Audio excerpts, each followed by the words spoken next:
यह कथा शिव पुराण के कोटिरुद्र संहिता भाग में मिलती है। बहुत समय पहले एक ऋषि थे, मृकंड। कथा में कहा गया है कि ऋषि मृकंड ने भगवान शिव की तपस्या की थी। तपस्या से प्रसन्न होकर शिव उनके सामने प्रकट हुए और पूछा, तुम एक लंबे जीवन वाला साधारण पुत्र चाहते हो या एक अत्यंत तेजस्वी पुत्र जिसकी आयु कम होगी? ऋषि ने तेजस्वी पुत्र को चुना।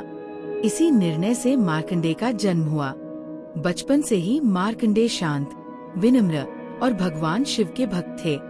समय बीतने पर उन्हें ये बात भी पता चली कि उनकी आयु केवल 16 वर्ष तक ही है, पर इस बात से वो विचलित नहीं हुए। शिव पुराण में बताया गया है कि वे अधिक समय शिवलिंग के पास ध्यान में बैठने लगे और मन ही मन प्रार्थना करते रहते। धीरे धीरे उनका 16वां वर्ष भी आ गया, जिस दिन उनकी आयु पूरी होने वाली थी।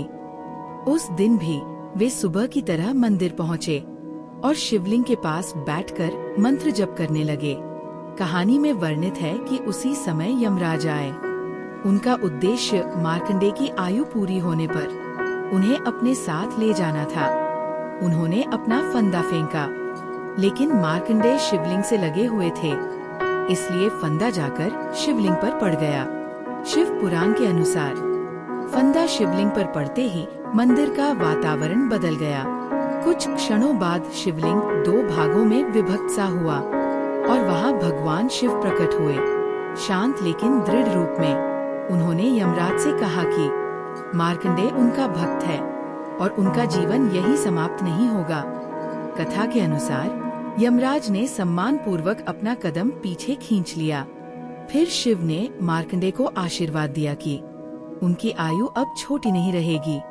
उन्हें दीर्घायु का वरदान मिला और आगे चलकर मार्कंडेय एक महान ऋषि बने। इस प्रकार ये कथा, जो शिव पुराण में विस्तार से बताई गई है,